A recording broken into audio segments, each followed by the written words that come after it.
So ഇന്ന് നമ്മുടെ കൂടെ ഉള്ളത് ഹൈ ഡൗൺ ഡെവലപ്പേഴ്സിന്റെ MD KP അശോക്. അശോക, welcome to bet talks. Thank you. അപ്പൊ നേരത്തെ പറഞ്ഞ പോലെ ഒരു ഡെവലപ്പിംഗ് കമ്പനിയിലാണ് അതിന്റെ MD ആയിട്ടാണ് നിൽക്കുന്നത്. എത്ര വർഷമായി ഈ ഇൻഡസ്ട്രി? 20 വർഷമായി. 2005 ഞാൻ ബിൽഡേഴ്സിന്റെ രംഗത്തേക്ക് കടന്നു വരുന്നത്. പിന്നെ ഇടക്കാലത്ത് ജ്വല്ലറി ബിസിനസ് ചെയ്തിട്ടുണ്ടായിരുന്നു. പക്ഷെ ഇപ്പം ഫോക്കസ് ചെയ്യുന്നത് ഡെവലപ്പേഴ്സ് തന്നെ ആണ് മെയിനായിട്ട്.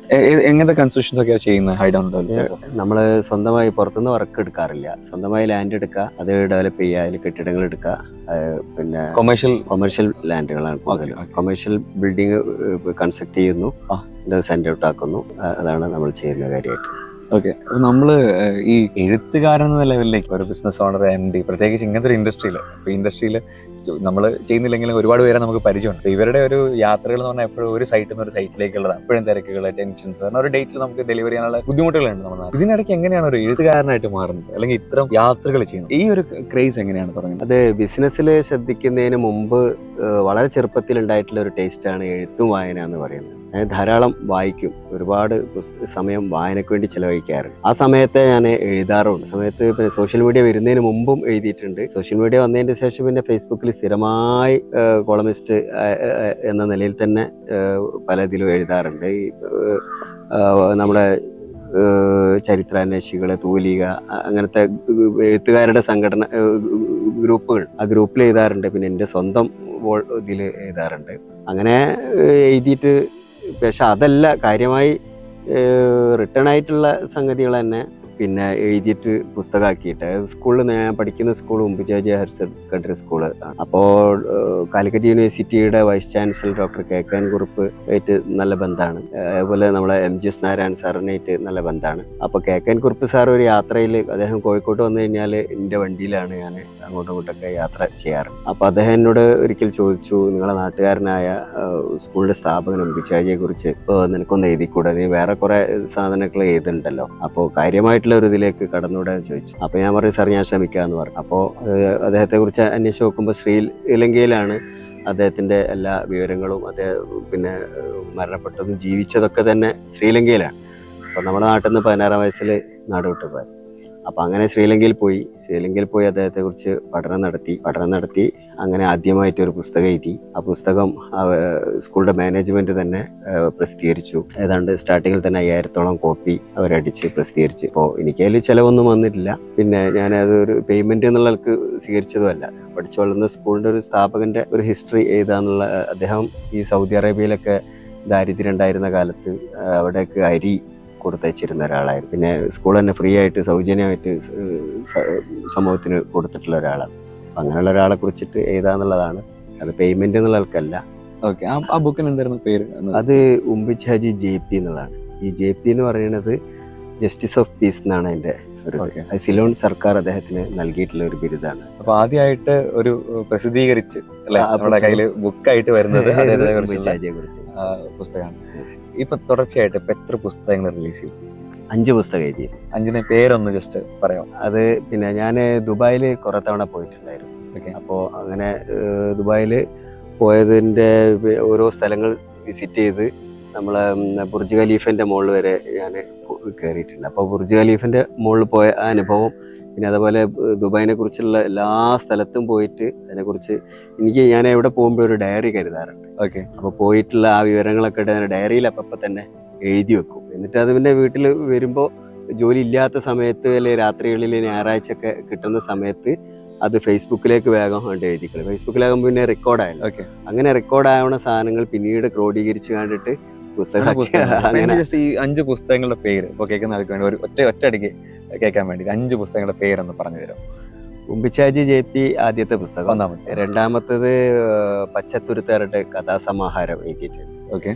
പിന്നെ അതേപോലെ ചാലിയം ഒരു പൗരാണിക നഗരം എന്ന് പറയുന്ന ഒലിവ് ബുക്സ് പുറത്തിറക്കിയിട്ടുള്ള പുസ്തകമാണ്. ഓക്കെ, അത് ആണ് ഒന്ന്. പിന്നെ ഒന്ന് ദുബായിനെ കുറിച്ചിട്ടുള്ള പുസ്തകം. അത് ഷാർജ ഇന്റർനാഷണൽ ബുക്ക് ഫെയറിൽ വെച്ചിട്ടാണ് അത് പ്രകാശനം ചെയ്തത്. പേര് ദുബായ് ഒരു വിസ്മയം എന്നും പറഞ്ഞു ആണ്. അഞ്ചാമത്തെ പുസ്തകം ഈ ഇടയിൽ കഴിഞ്ഞ 2 മാസം മുമ്പ് ഷാർജയിൽ വെച്ചിട്ട് തന്നെ പ്രസിദ്ധീകരിച്ച ചൈന മുതൽ ആഫ്രിക്ക വരെ എന്നുള്ള ഒരു പുസ്തകമാണ്. ഓക്കെ. അപ്പം അത് ഞാൻ ഒരു 26ഓളം രാജ്യങ്ങൾ സന്ദർശിച്ചിട്ടുണ്ട്. അപ്പം എനിക്ക് യാത്ര മുമ്പ് ചെറുപ്പത്തിലെ തന്നെ ഈ ജോലി ഇല്ലാത്ത ദിവസം നോക്കി ഞാൻ എവിടേക്കെങ്കിലും യാത്ര ചെയ്യാറുണ്ടായിരുന്നു. ഓക്കെ. ഈ യാത്ര ചെയ്തൊക്കെ അനുഭവങ്ങളായിട്ട് ഞാൻ ഡയറി കുറിച്ച് വെക്കുന്നതിൻ്റെ സ്വഭാവമാണെന്ന് പറഞ്ഞല്ലോ. ഓക്കെ. അപ്പോൾ അത് ഞാൻ ഫേസ്ബുക്കിലേക്ക് പകർത്തും. ഫേസ്ബുക്ക് വന്നതിന് ശേഷം ഫേസ്ബുക്കിലേക്ക് പകർത്തും, അല്ലെങ്കിൽ ഡയറിയിൽ തന്നെ വെച്ചിട്ട് അത് ക്രോഡീകരിച്ചിട്ട് എന്തെങ്കിലും ഒരു ലേഖനമൊക്കെ ആക്കിയിട്ട് എഴുതാ ചെയ്യുക. ചില പ്രസിദ്ധീകരണങ്ങൾക്ക് ലേഖനം എഴുതിയിട്ടുണ്ട്. ഓക്കെ. എനിക്ക് തോന്നുന്നു ഈ 5 പുസ്തകങ്ങൾ, നിങ്ങൾ തുടർച്ചയായിട്ട് 5 പുസ്തകങ്ങളെ കുറിച്ച് കേട്ടു. ഇത് പല പുസ്തകങ്ങൾ വായിച്ച ആളുകളാണ്, അതിനെക്കുറിച്ച് അറിഞ്ഞ ആളുകളുണ്ടാവും. ഇതിന്റെ എഴുത്തുകാരനാണ് ഇദ്ദേഹം എന്നുള്ളത് ആ ഒരു ലെവലിൽ എനിക്ക് തോന്നുന്നു അത് നമുക്ക് മറ്റ് പല കാര്യങ്ങളും നമുക്ക് ഒരാളെ കണ്ടാൽ മനസ്സിലാവുമായിരിക്കും. ഇദ്ദേഹം ഒരു എഴുത്തുകാരനാണ് എന്ന് മനസ്സിലാവണമെങ്കിൽ അത് എനിക്ക് തോന്നുന്നു ആ പുസ്തകങ്ങൾ വായിച്ചാൽ തന്നെ അതിന്റെ ഒരു വാല്യൂ മനസ്സിലാവുള്ളൂ. റൈറ്റ്. എങ്ങനെയാണ് തിരിച്ചറിയുന്നുണ്ടോ അഷ്റഫ് ഒരു ഈ പുസ്തകങ്ങൾ എഴുതിയ മനുഷ്യൻ ഇയാളാണ് എന്ന്? കാരണം നമ്മളും കാണുമ്പോൾ ഒരു ബിൽഡേഴ്സ് ആൻഡ് ഡെവലപ്പേഴ്സിന്റെ ഒരു MD ആണ് എന്നതല്ലാതെ ഇദ്ദേഹം പുസ്തകങ്ങൾ എഴുതും അല്ലെങ്കിൽ ഇത്രത്തോളം പുസ്തകങ്ങൾ പ്രസിദ്ധീകരിച്ച മനുഷ്യനാണെന്ന് നമ്മൾ ചിന്തിക്കുന്നില്ല. ഓക്കെ. എന്താണ് ആളുകളുടെ ഒരു ഫീഡ്ബാക്ക്? ആളുകളുടെ ഫീഡ്ബാക്ക് എഴുത്തുകാർക്കിടയിൽ ഞാൻ എഴുത്തുകാരൻ എന്ന നിലയിലാണ് അറിയപ്പെടുന്നത്. ഇപ്പോൾ ഫേസ്ബുക്കിലും ഇൻസ്റ്റയിലൊക്കെ തന്നെ ആളുകൾ നോക്കുക ഒരു എഴുത്തുകാരൻ്റെ ഒരു ഇതിലാണ്. പിന്നെ നമ്മളെ തൊട്ടറിയുന്ന വളരെ അടുത്തറിയുന്ന ആളുകൾക്കാണ് ഒരു ബിസിനസ്സുകാരൻ എന്ന നിലയിൽ. ഇപ്പം നമ്മുടെ റോട്ടറി ക്ലബിലും ചേംബർ ഓഫ് കൊമേഴ്സിലും പിന്നെ കാലിക്കറ്റ് ബേസ് ചെയ്തിട്ടുള്ള ബിസിനസ്സുകാരുടെ ഗ്രൂപ്പൊക്കെ കൊച്ചിയിലെ ITTC, അവർക്കൊക്കെ ഇടയിൽ ഒരു ബിസിനസ്സുകാരൻ എന്നുള്ള ആൾക്കാണ്. പക്ഷെ എല്ലാവരും ഫേസ്ബുക്കിലും ഇൻസ്റ്റയിലൊക്കെ നമ്മൾ സുഹൃത്ത് ബന്ധത്തിലായതുകൊണ്ടിട്ട് ഇങ്ങനെ ഒരു ടേസ്റ്റ് കൂടെ ഉണ്ട് എന്നുള്ളത് തിരിച്ചറിഞ്ഞിട്ടുണ്ട് എന്നുള്ളതാണ്. പക്ഷെ ഞാനതിൻ്റെ പിന്നാലെ ഇപ്പോൾ ഈ അടുത്ത കാലത്തായിട്ട് ഫേസ്ബുക്കിലൊക്കെ എത്തും വളരെ കുറവാണ്. ഒന്നാമത് ബിസിനസ് ഞാൻ തന്നെ MD ആയിട്ടുള്ള ഒരു കമ്പനിയാണ്, നേരത്തെ പറഞ്ഞല്ലോ, ഐഡൻ ഡെവലപ്പേഴ്സ്. അപ്പോൾ അതിൻ്റെ കുറേ തിരക്കുള്ളതുകൊണ്ടിട്ട് ഈ ബിസിനസ്സുകാർക്ക് സുബിനെ അറിയാലോ, ഭയങ്കര തിരക്ക് ഉള്ള ഒരു സംഗതി. അപ്പോൾ അതിൻ്റെ പിന്നാലെ പോകുന്നതുകൊണ്ടിട്ട് എഴുത്ത് വളരെ ഇപ്പോൾ കുറഞ്ഞിട്ടുണ്ട്. പക്ഷെ എന്നാലും ഞാൻ യാത്ര ചെയ്യാറുണ്ട്. ഏതെങ്കിലും ഒരു നല്ലൊരു ബിസിനസ് നടന്നു കഴിഞ്ഞാൽ ഷുവറായിട്ടും ഒന്ന് പുറത്ത് പോകും. ഓക്കെ. ഏതെങ്കിലും ഒരു രാജ്യം. അപ്പം അങ്ങനെ പോകുമ്പോൾ ഒരു സ്ഥലത്തേക്ക് ഇപ്പോൾ ആഫ്രിക്കയിൽ പോകുമ്പോൾ ആഫ്രിക്കയുടെ തൊട്ടടുത്ത താൻസാനിയ, ഉഗാണ്ട, കെനിയ അങ്ങനെയുള്ള സ്ഥലത്ത് പോകും. അതേപോലെ കിഴക്കൻ രാജ്യങ്ങളിൽ പോകുമ്പോൾ തായ്ലൻഡ്, മലേഷ്യ, സിംഗപ്പൂർ അങ്ങനെയുള്ള സ്ഥലത്ത് പോകും. ഈ യാത്രകളെ കുറിച്ച് പറയുമ്പോഴും ഇപ്പോൾ നേരത്തെ പറഞ്ഞ പോലെ അഷ്റഫ് ഖാനെ നമ്മൾ അറിയുന്ന സംഘടനകൾ വഴിയാണ്. കൂടുതൽ എനിക്കൊന്നും ഇവിടുത്തെ റോട്ടറി കാലിക്കറ്റ് സിറ്റി വഴിയാണ് അഷ്റഫ് ഖാനെ ഞാൻ നേരിട്ട് കാണുകയും പരിചയപ്പെടുകയും ചെയ്യുന്നത്. അപ്പോൾ നമ്മളൊരു ബിസിനസ്സുകാരൻ എന്ന രീതിയിലാണ് മറ്റുള്ളവരാണല്ലോ നമുക്ക് പറഞ്ഞു തരാം, ഒരാളെ പരിചയപ്പെടുത്തി തരാം.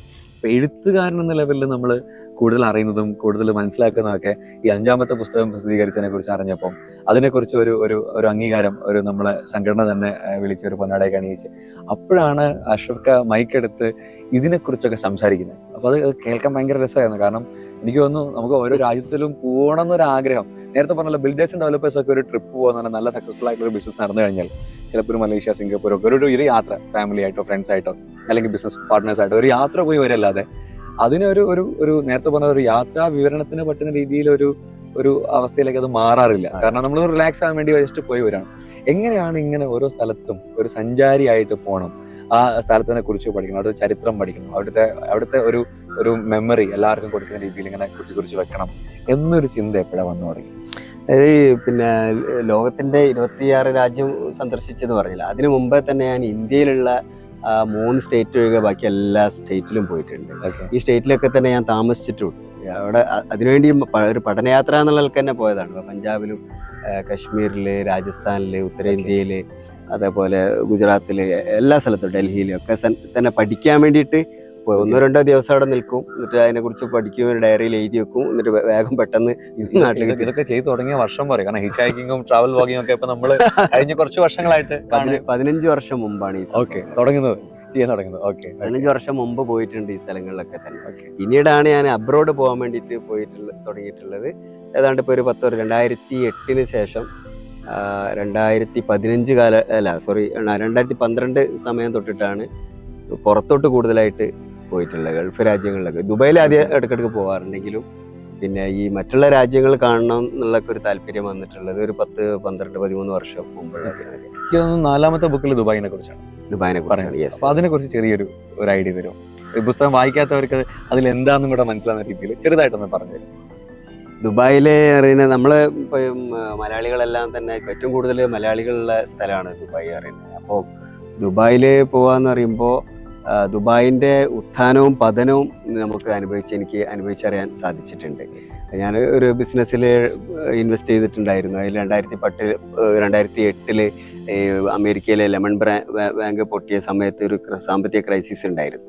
അപ്പോൾ ആ ക്രൈസിസ് ആയിട്ട് ബന്ധപ്പെട്ട് എനിക്ക് കുറച്ച് പൈസ അവിടെ കുടുങ്ങിയിട്ടുണ്ടായിരുന്നു. അതിന് വേണ്ടിയിട്ട് ഞാൻ വീണ്ടും വീണ്ടും ദുബായിൽ ഇടയ്ക്കിടെ പോകേണ്ടി വന്നു. ആ പോകുന്നതൊക്കെ തന്നെ എനിക്ക് ക്യാഷ് കിട്ടാതെ വരുമ്പോൾ ഞാൻ ഒറ്റയ്ക്ക് തനിച്ചാവുമ്പോൾ ഞാൻ ജുമേറ ബീച്ചിലും ദേരയിലും ബർദുബായിലും പിന്നെ അങ്ങനെ ഒരുപാട് സ്ഥലങ്ങൾ ഗ്രീസിൽ അങ്ങനത്തെ ദുബായ്, പിന്നെ അതേപോലെ ദുബായിലുള്ള അബുദാബി, അല്ലൈൻ, അജ്മാൻ, UAE-ലുള്ള 7 എമിറേറ്റിലും റാസൽ കൈമയിൽ, ഷാർജയിൽ, ഇവിടെ എല്ലാം തന്നെ പോയിട്ട് പ്രധാന ഹിസ്റ്റോറിക്കൽ പ്ലേസും അതേപോലെ കാണേണ്ട സ്ഥലങ്ങളെല്ലാം സന്ദർശിച്ച് അതിനെക്കുറിച്ചൊക്കെ അങ്ങനെ എഴുതി വെച്ച് അത് പിന്നെ 2 വർഷം കഴിഞ്ഞപ്പോഴാണ് നമ്മുടെ ലിബി പബ്ലിക്കേഷൻ, അക്ബർക്കയുടെ ലിബി പബ്ലിക്കേഷൻ പറഞ്ഞാൽ ഞങ്ങൾ പുസ്തകമാക്കിയിട്ട് ഇറക്കാൻ വേണ്ടി താല്പര്യം ഉണ്ടെന്ന് പറഞ്ഞു.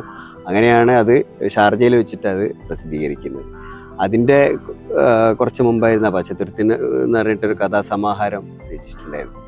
അത് ഏതുതരം കുട്ടികൾക്കുള്ളതായിരുന്നോ, എങ്ങനെയാണ്? ഞാനത് ക്ഷമിക്കണം വായിച്ചിട്ടില്ല, അതുകൊണ്ട് കൂടെ ചോദിക്കുന്നത്. അത് ഏത് തരത്തിലുള്ള ഒരു പുസ്തകം?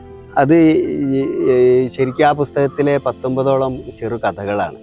ആ കഥയുടെ പലയിടത്തും ഞാൻ ഉണ്ട്. ഞാൻ എൻ്റെ ജീവിതത്തിലുണ്ടായിട്ടുള്ള ചില അനുഭവങ്ങൾ കഥാപാത്രത്തിന് പേര് മാറ്റിയിട്ടും അല്ലെങ്കിൽ പിന്നെ കുറച്ച് കൂട്ടിയിട്ട് അങ്ങനെ ഒരു സങ്കല്പമായിട്ടൊക്കെ കഥയാക്കി മാറ്റി. ഞാൻ ജീവിച്ച ചുറ്റുപാടാണ് തീരദേശവും ചാലിയാർ പുഴയും കടലും സംഗമിക്കുന്ന ഒരു സ്ഥലത്ത്, ചാലിയം എന്ന് പറയുന്ന സ്ഥലത്താണ് ജനിച്ചിട്ടുള്ളത്. അപ്പോൾ അവിടെ എന്ന് പറയുമ്പോൾ നമ്മൾ ഈ കടലോരത്ത് വർഷകാലത്ത് കടൽ സംഘർഷം ഉണ്ടാവുന്ന സമയത്ത് കടലിൽ ആളുകൾ ജോലിക്ക് പോയി കഴിഞ്ഞാൽ തിരിച്ചു വരാത്ത പല അനുഭവങ്ങളുണ്ട്. അവർ തിരിച്ചു വരാതിരിക്കുമ്പോൾ അവരുടെ ആ കുടുംബങ്ങളിൽ ഉണ്ടാകുന്ന പ്രയാസങ്ങൾ എൻ്റെ കൊച്ചു കുട്ടിയാണ് കാലത്തൊക്കെ നമ്മളിതിങ്ങനെ ഏങ്ങലടിച്ച് ഈ കടപ്പുറത്ത് വാപ്പ നഷ്ടപ്പെട്ട മക്കള്, ഭർത്താവ് നഷ്ടപ്പെട്ട ഭാര്യമാര്, ആങ്ങളെ നഷ്ടപ്പെട്ട സഹോദരിമാരൊക്കെ തന്നെ അവരെല്ലാ സ്വപ്നങ്ങളും അതോടുകൂടി ആ ഒരു ദിവസത്തോടു കൂടി പോവാണ്. പിന്നെ ഒരിക്കൽ പോലും അവർ തിരിച്ചു വരില്ല. കടലിൽ പോയി കഴിഞ്ഞാൽ പിന്നെ അത് ബോഡി കിട്ടാൻ പ്രയാസമാണ്.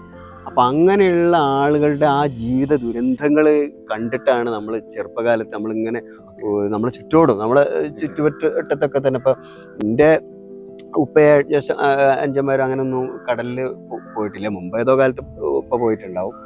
അപ്പോൾ പിന്നീട് കച്ചവട ആയിട്ട് ബന്ധപ്പെട്ടിട്ടായിരുന്നു ഈ ചെമ്മീനൊക്കെ കയറ്റുന്ന ബിസിനസ്സായിരുന്നു ഉപ്പൊക്കെ ഉണ്ടായിരുന്നത് ഹാർബറിൽ. അപ്പോൾ ആ ഒരു കുടുംബങ്ങളുടെ ഈ ദുഃഖത്തിൻ്റെ പശ്ചാത്തലങ്ങൾ ഞാൻ അന്നേ എൻ്റെ മനസ്സിലൊരു ഭയങ്കര ഒരു പ്രയാസം ഉണ്ടാക്കിയത്. അത് ഞാൻ കഥകളായിട്ട് എഴുതിയിട്ട് ഒരു കഥ ആയിട്ട് എഴുതിയിട്ട് പിന്നെ പെരുന്നാളിന് ഒരു കുട്ടി കബറിങ്ങൽ പോകുമ്പോൾ എല്ലാ സുഹൃത്തുക്കളോടൊപ്പം ഈ പള്ളിയിൽ പോയി കഴിഞ്ഞാൽ, പള്ളിയിൽ നിന്ന് ഇറങ്ങിക്കഴിഞ്ഞാൽ മുസ്ലിങ്ങൾക്കൊരു ഇതുണ്ട് കബറിങ്ങൽ പോകുക എന്നുള്ള. സ്വന്തം ഉടയവരൊക്കെ മരിച്ച ആളുകളുടെ കബറിങ്ങൽ പോകും, അതൊരു പതിവാണ്. അപ്പം കബറിങ്ങൽ പോകുമ്പോൾ ഒരു കുട്ടിയുടെ പിതാവിന് കബറില്ല. ആ കുട്ടിയുടെ പിതാവിൻ്റെ കബർ എവിടെയെന്ന് ചോദിച്ചപ്പോൾ ഉമ്മൻ്റെ അടുത്ത് വന്നുകൊണ്ട് പറയണോ ആ കുട്ടിക്ക് എല്ലാവരും വാപ്പൻ്റെ ആങ്ങളുടെ ഇവരൊക്കെ കബറിങ്ങൽ പോയി, പക്ഷേ കുട്ടിക്ക് ആരടുത്തും പോകാനില്ല. അപ്പോൾ ആ കുട്ടി പിന്നെ വീട്ടിൽ വന്നിട്ട് ഉമ്മനോട് ചോദിക്കുക ഉപ്പൻ്റെ കബർ എവിടെയാണെന്ന് ചോദിച്ചപ്പോൾ തൊട്ട് കടൽ തീരത്ത് തന്നെയാണ് ഇവർ വീടുള്ളത്. അങ്ങനെ കുട്ടിയെയും കൊണ്ടിട്ട് പിന്നെ നമ്മളെ ചാലിയം മുല്ലമൽ എന്ന് പറഞ്ഞിട്ടൊരു കുന്നുള്ള മുമ്പ് പോർച്ചുഗീസ് കോട്ടയൊക്കെ ഉണ്ടായിരുന്ന സ്ഥലമുണ്ട്. അവിടെ കൊണ്ടുപോയിട്ട് ഉമ്മ കടൽ തീരത്തേക്ക് ഇങ്ങനെ കാണിച്ചു കൊടുക്കുകയാണ് നിൻ്റെ ഉപ്പാൻ്റെ കബർ കടലിലാണ് എന്ന് പറഞ്ഞു. അതാണ് ചിത്രത്തിൻ്റെ ആ പശ്ചാത്തലം, പച്ചത്തുരുത്തിൻ്റെ കവറിലുള്ള പശ്ചാത്തലം. അപ്പം ആ കുട്ടി വാപ്പക്ക് കബറില്ല. ഖബർ എന്ന് പറയുന്നത് എവിടെ ആയിരിക്കും? കടലിലായിരിക്കും, കാരണം തിരിച്ചു വന്നിട്ടില്ല. അപ്പം അതിൻ്റെ ആ ഒരു കഥ ആണ് ഈ പച്ചത്തുരുത്ത് പിന്നെ ബിച്ചാമിനിയുടെ വീട് എന്ന് പറഞ്ഞിട്ട് പ്രധാന കഥ ആയിട്ട് പച്ചത്തുരുത്തിലുള്ളത്. എനിക്ക് തോന്നുന്നത് ഇത് എല്ലാവർക്കും ഒന്നും മനസ്സിലാവാത്തൊരു കാര്യമാണ്. ഈ ഒരു അവസ്ഥ ബുദ്ധിമുട്ടുകൾ എല്ലാവർക്കും അറിയാം. എന്നാലും ഇങ്ങനത്തെ കുറെ സങ്കടങ്ങൾ ഒന്ന് കരഞ്ഞു പ്രാർത്ഥിക്കാനോ അല്ലെങ്കിൽ ഓർക്കാനോ ഒരു സ്ഥലം ഇല്ലാത്തൊരു അവസ്ഥ കുറെ നമ്മളെ ഏറ്റവും പ്രിയപ്പെട്ട ആൾക്കാർക്ക് ഇല്ലാത്തൊരു അവസ്ഥയുണ്ട്. അതാണ് ആ പുസ്തകത്തിലുള്ള ഒരു പ്രധാന കഥ, ബിച്ചാമിനയുടെ വീട്. ആ കവർ ചിത്രത്തിലുള്ള കൈ ചൂണ്ടിങ്ങനെ അതാണ് പച്ചത്തുരുത്തിലുള്ള കഥയുടെ ഒരു പ്രധാന കഥ. പിന്നെ മറ്റേ ഇപ്പൊ ഈ അടുത്ത കാലത്ത് പ്രസിദ്ധീകരിച്ചിട്ടുള്ളത് ചൈനയിൽ പോയി വന്നതിന്റെ ശേഷമാണ് ചൈന മുതൽ ആഫ്രിക്ക വരെ എന്നുള്ള പുസ്തകം പ്രസിദ്ധീകരിക്കും. ഈ പുതുതായിട്ട് ഓക്കെ അശോക, 4 പുസ്തകം കഴിഞ്ഞിട്ട് അപ്പൊ ഇത് ഓരോ പുസ്തകത്തിനും ഓരോ അഭിപ്രായങ്ങൾ ഉണ്ടാവും, ഓരോ റിവ്യൂസ് നമുക്ക് കിട്ടിയിട്ടുണ്ടാവും, അതിന്റെ മാറ്റങ്ങൾ ഉണ്ടാവും. 5ാമത്തെ പുസ്തകത്തിലേക്ക് വരുമ്പോൾ എന്തൊക്കെയാണ് അതിലുള്ള ചിന്തകൾ? എനിക്ക് കൂടുതൽ അറിയേണ്ടത് ചൈനയെ കുറിച്ചാണ് കൂടുതൽ അറിയേണ്ടത്. പക്ഷെ പറഞ്ഞു തുടങ്ങും, എന്തൊക്കെയാണ് 5ാമത്തെ പുസ്തകത്തിലെ കാര്യങ്ങൾ? 5ാമത്തെ പുസ്തകങ്ങൾ ഈ സന്ദർശിച്ച മുഴുവൻ രാജ്യങ്ങളുടേതും 5ാമത്തെ പുസ്തകത്തിൽ കൊടുത്തിട്ടില്ല. അതിൽ ഒരു 9 10 പ്രധാനപ്പെട്ട എനിക്ക് അനുഭവങ്ങളുണ്ടായിട്ടുള്ള ഒരു വേറിട്ട അനുഭവങ്ങളുള്ള രാജ്യങ്ങളുടേത് മാത്രമേ അതിൽ ചേർത്തിട്ടുള്ളൂ. അതിൽ മാക്ബത്ത് പബ്ലിക്കേഷൻ ആയിരുന്നു അത് പുസ്തകം ഷാർജയിൽ വെച്ചിട്ട് പ്രസിദ്ധീകരിച്ചിട്ടുണ്ടായിരുന്നു. അപ്പോൾ അവർ അത് പ്രസിദ്ധീകരിക്കുമ്പോൾ തന്നെ ഈ പോയിന്റ്സൊക്കെ കോട്ട് ചെയ്തിട്ട് എന്നോട് ചോദിച്ചിട്ടുണ്ടായിരുന്നു പ്രധാനപ്പെട്ട എന്തൊക്കെ പോയിന്റ്സോട്. ആ കാര്യങ്ങൾ എന്ന് പറഞ്ഞാൽ മെയിനായിട്ട് ഏത് രാജ്യമാണ് പ്രധാനപ്പെട്ട ഒരു ഇതെന്ന് പറഞ്ഞപ്പോൾ സുബിൻ തന്നെ പറഞ്ഞപ്പോൾ എനിക്ക് സന്ദർശിച്ചതിൽ വെച്ച് ഏറ്റവും കൂടുതൽ എൻ്റെ മനസ്സിനെ ആകർഷിച്ചതും ഇനിയും പോകാൻ ഉദ്ദേശിക്കുന്നതുമായ രാജ്യം ചൈന തന്നെയാണ്. ചൈനയാണ്. ചൈന നമ്മൾ ഇവിടെ പറയുന്ന അല്ലെങ്കിൽ മലയാള മീഡിയകളോ അല്ലെങ്കിൽ പിന്നെ ആളുകളുടെ പ്രസംഗങ്ങളിലൊന്നും പറയുന്ന ചൈനയല്ല യഥാർത്ഥത്തിൽ. ചൈനയിൽ പോയിട്ടുള്ള ആളുകൾക്ക് മനസ്സിലാവും. ഒരുപാട് ആളുകൾ പോകുന്നതുമാണ്, ഇപ്പം ബിസിനസ് ആവശ്യാർത്ഥം പലരും പോകുന്നുണ്ട്. പക്ഷെ ചൈന മറ്റൊരു ലോകമാണ്. ചൈന ശരിക്കും ജീവിതത്തിൽ ചൈന കാണുക എന്ന് പറയുന്നത് ഒരു ചെയ്തിരിക്കേണ്ട ഒരു കടമയല്ലേ. ഏതൊരു പൗരനും ചൈന സന്ദർശിച്ചിരിക്കണം എന്ന് ഞാൻ പറയും. കാരണം എന്തുകൊണ്ടാണെന്ന് ചോദിച്ചു കഴിഞ്ഞാൽ, ഒന്നാമത് ആ ജനങ്ങളുടെ ഒരു പോസിറ്റീവ് ആറ്റിറ്റ്യൂഡ് തന്നെ ഒരു പ്രധാന ഘടകമാണ്. ഓക്കെ, നമ്മളിവിടെ ഈ ഇപ്പോൾ ഏതെങ്കിലും വിദേശി വന്നു കഴിഞ്ഞാൽ ജസ്റ്റ് ഒരു പരിഹാസ രൂപേണ രണ്ടാളുകൾ കൂടിയിട്ട് അയാൾ കാണുമ്പോൾ ഒന്ന് സംസാരിക്കും.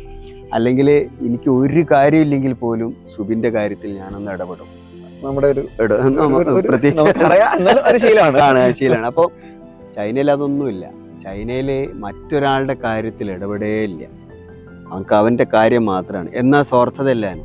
അത് ഒരു സ്വാർത്ഥത എന്ന് വ്യാഖ്യാനിക്കാൻ പറ്റില്ല. അത് എന്തെങ്കിലും പ്രയാസം ഉണ്ടെങ്കിൽ അവർ ഹെൽപ്പ് ചെയ്യും, തീർച്ചയായും ഹെൽപ്പ് ചെയ്യും. ഇപ്പോൾ നമുക്ക് വഴി പറഞ്ഞു തരാൻ അല്ലെങ്കിൽ വേറെ എന്തെങ്കിലും നമുക്കൊരു കാര്യം ആവശ്യമുണ്ടെങ്കിൽ അതിനൊക്കെ അവർ ഭയങ്കരമായിട്ട് ഹെൽപ്ഫുൾ ആയിരിക്കും. ഇപ്പോൾ നമുക്ക് മനസ്സിനൊരു പ്രയാസം ഉണ്ടാകുന്ന രൂപത്തിൽ ഒരു ഇടപെടലില്ല. അതേസമയം നമുക്ക് എന്ത് നൽകിയാലാണ് അവർക്ക് പിന്നെ നമുക്ക് സന്തോഷം ഉണ്ടാവുക, ആ സംഗതികൾ ആണ് അവർക്ക് ഇതുണ്ടാവുക. അതിൽ ബിസിനസ് മാത്രമാണ് അവരുടെ ശ്രദ്ധ. ഇപ്പം 85 വയസ്സായ വൃദ്ധർ വരെ ജോലി ഉള്ള ആളുകളായിരിക്കും. ഓക്കെ, ജോലി ഇല്ലാത്ത ആളുകളെ കാണാനേ സാധിക്കില്ല. അതേപോലെ പിന്നെ യാചകരെ കാണാനേ സാധിക്കില്ല. ഈ 85 വയസ്സുള്ള എന്ത് തരം ജോലി ആയിരിക്കും ചെയ്യുന്നത്? 85 വയസ്സായ ആൾ ചെയ്യുന്ന ജോലി അറിയുന്നത്, ഇപ്പൊ ബാഗ് ഉണ്ടാക്കുന്ന വലിയ ഫാക്ടറികൾ ഉണ്ടാവും. ആ ഫാക്ടറിക്ക് പുറത്ത് ഇങ്ങനെ എഴുതി വെച്ചിട്ടുണ്ടാവും ജോബ് വേക്കൻറ്റ്, ഇത്ര മണിക്കൂർ ഷിപ്പ് ഇടാൻ വേണ്ടിയിട്ട്. ചെറിയ ജോലി. എക്സാമ്പിൾ പറഞ്ഞാണ്.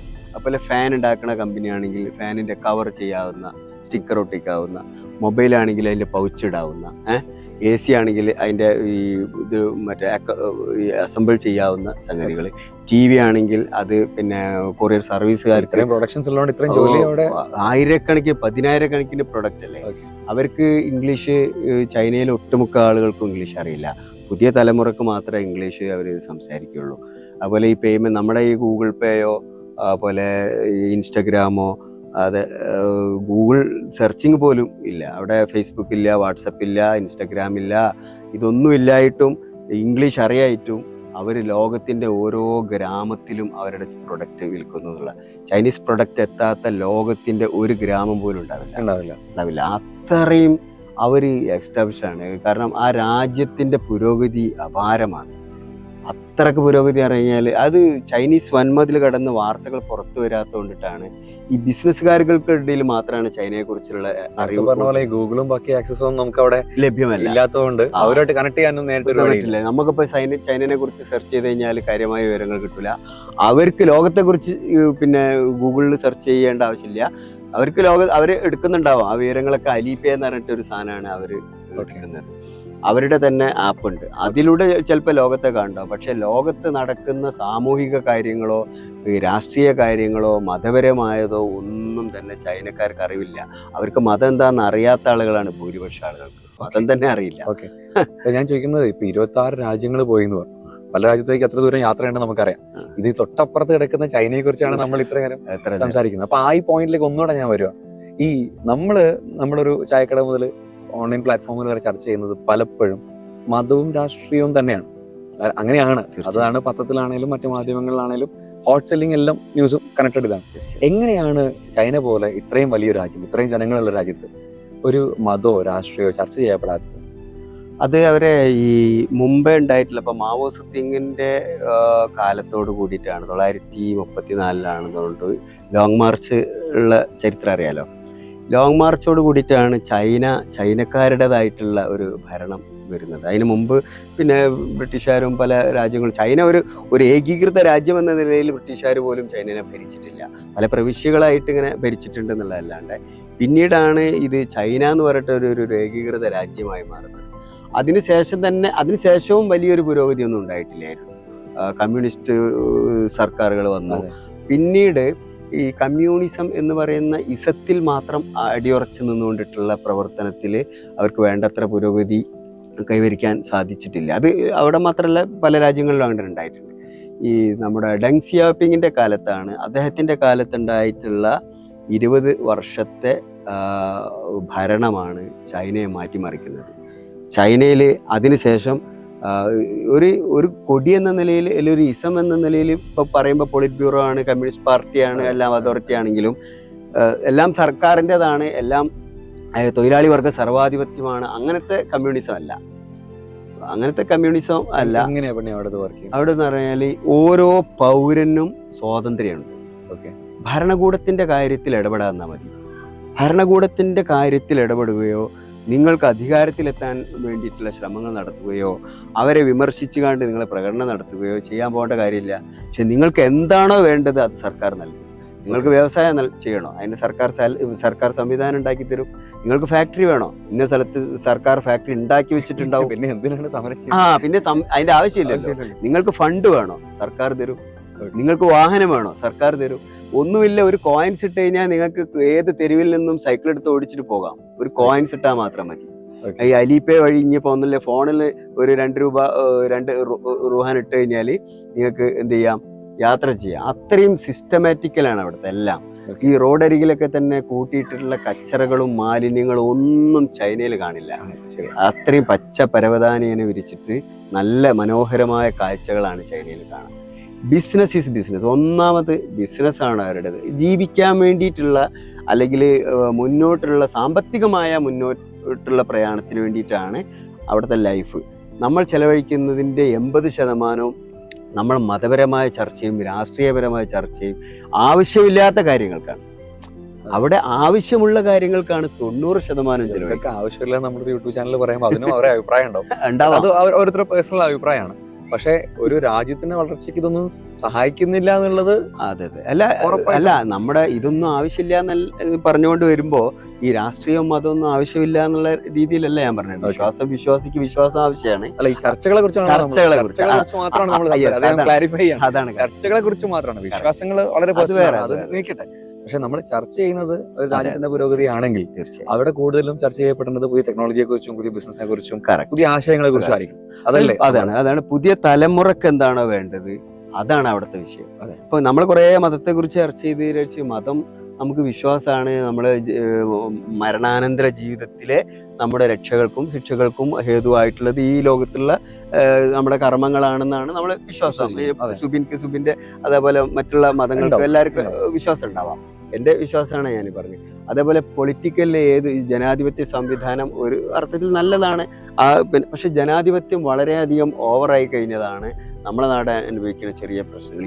ഏത് കാര്യത്തിനും പ്രശ്നങ്ങളാണ്. എന്ത് കാര്യത്തിനും ഒരാൾ എന്ത് വന്നാലും ഒന്ന് എതിർത്ത് നോക്കുക എന്നുള്ളത് തമാശക്കാണെങ്കിലും നമുക്കൊക്കെ ഇഷ്ടമാണ്. ഈവൻ ഒരു പൊളിറ്റിക്കൽ ലീഡർ ഇട്ട ഒരു പ്രസ്താവനന്റെ അടിയിൽ പോലും ഒരു 100 കമാൻഡ് നെഗറ്റീവായി ഇട്ടാൽ മാത്രം സംതൃപ്തിയാണ് എന്ന ഒരു ജനതയായി നമ്മൾ മാറിപ്പോവാണ്.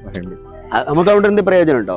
ഇല്ല. പക്ഷെ അതേസമയം ചൈനക്കാരൻ എന്ത് ചെയ്യുന്നു? നമുക്ക് അതിൽ എത്ര ലൈക്ക് വന്ന് നോക്കുക നമ്മുടെ ഒരു സന്തോഷമുള്ള കാര്യമാണ്. ഇതിന് താഴെ കമന്റ് വരും. എന്നാലും സത്യമാണ്. നമ്മുടെ അതേസമയം ചൈനക്കാരൻ എന്ത് ചിന്തിക്കുന്നു?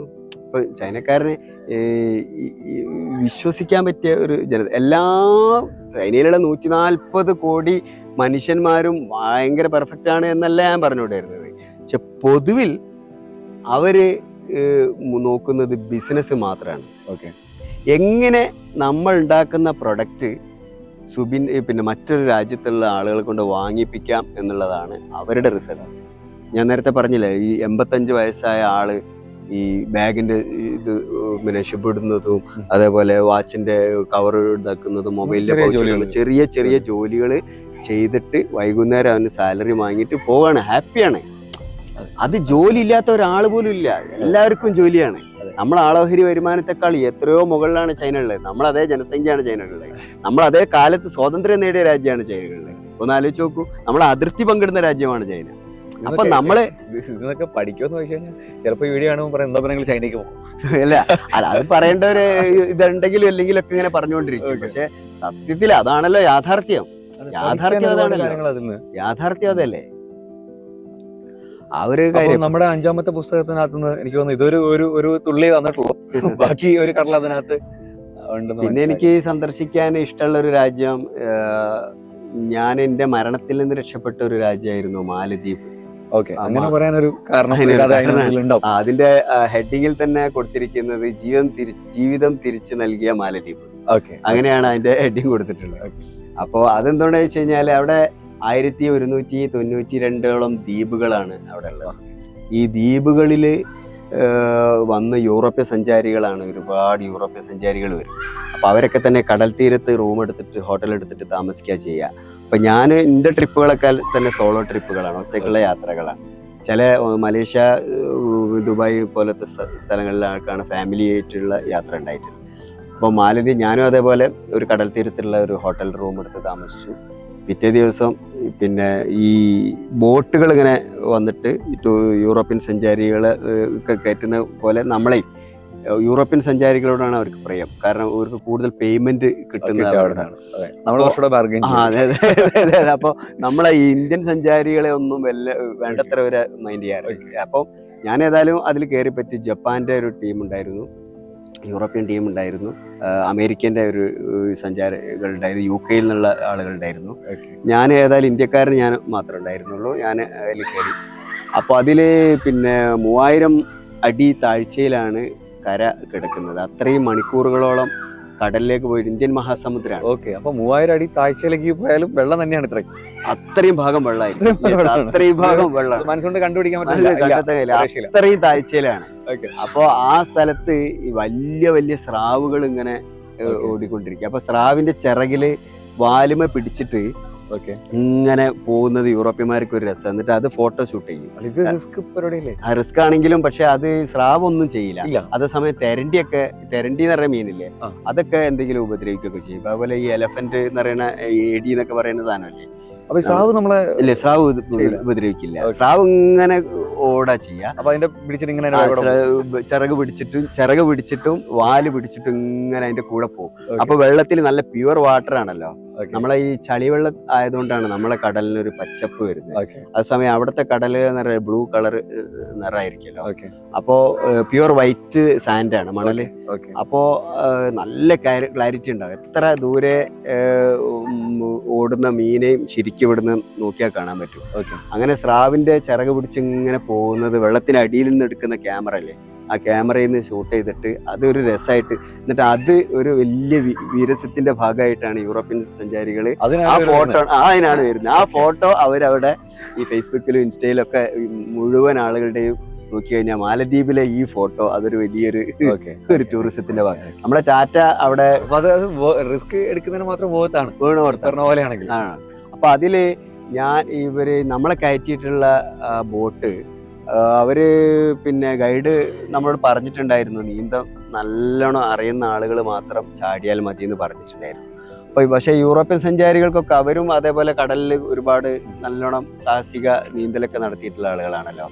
ഞാൻ എൻ്റെ ജീവിതത്തിൽ ചെറുപ്പത്തിൽ നല്ലോണം പിന്നെ നമ്മള് ചാലിയാറും അറബിക്കടലൊക്കെ നമ്മുടെ നാട്ടിൽ തന്നെ ഉണ്ടല്ലോ. അപ്പോൾ അതുകൊണ്ടിട്ട് കടലിൽ കുളിക്കാൻ പോയി, ചെറുപ്പത്തിൽ തന്നെ കുളിക്കാൻ പോക്കും, നല്ലോണം നീന്തും മണിക്കൂറുകളോളം. നമ്മള് ഫ്രണ്ട്സൊക്കെ ആയിട്ട് നമുക്കത് പേടിയില്ല, കടലിനെ പേടിയില്ല. അപ്പൊ അങ്ങനെ നീന്തിയിട്ടുള്ള ഒരു എക്സ്പീരിയൻസ് വെച്ചിട്ട് ഞാൻ ഈ ജാക്കറ്റ് ഇല്ലാതെ ചാടി.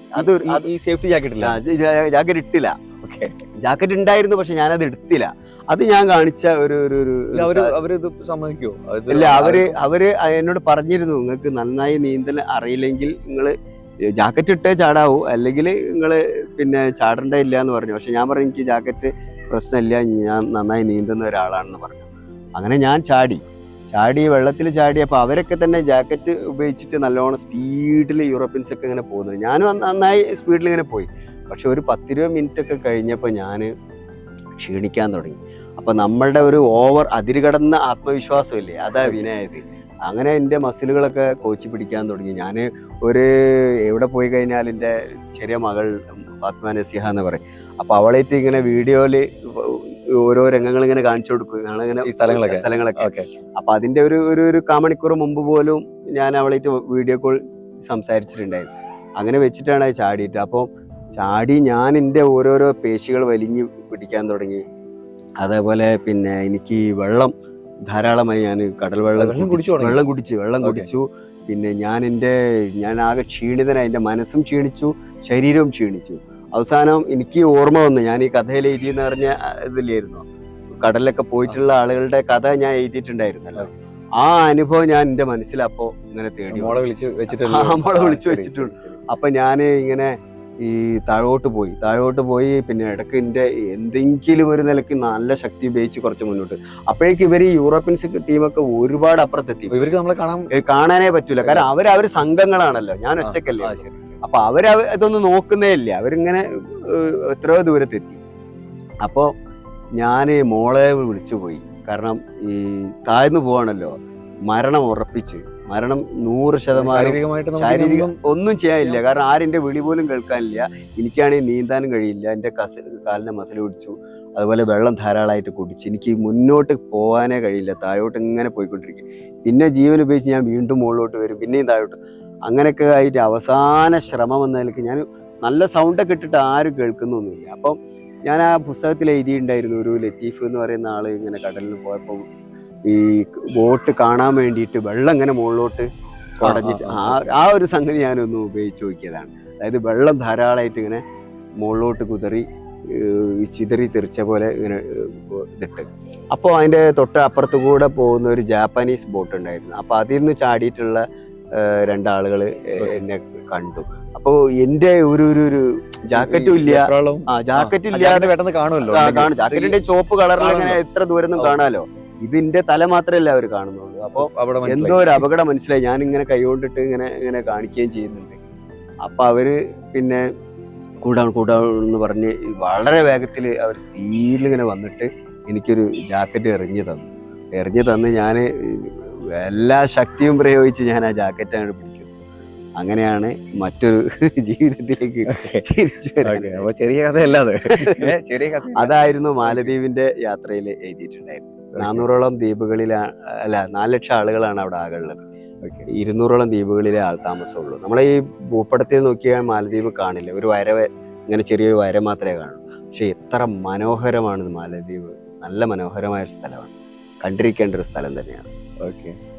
അതായിരുന്നു അതിലെ മറ്റൊരു പ്രധാനപ്പെട്ട കാര്യം. എനിക്ക് കുറച്ച് ഇമോഷണൽ സ്റ്റോറിയാണ്. എനിക്കും അടുത്ത ചോദ്യം ചോദിക്കാനില്ല, അത് ബാക്കിയുള്ള ഒരു പുസ്തകം വായിച്ച് തന്നെ അത് അനുഭവത്തിലെ ഒരു ഫീലിലേക്ക് തന്നെ കൊണ്ടുവരട്ടെ എന്ന് വിചാരിക്കുന്നു.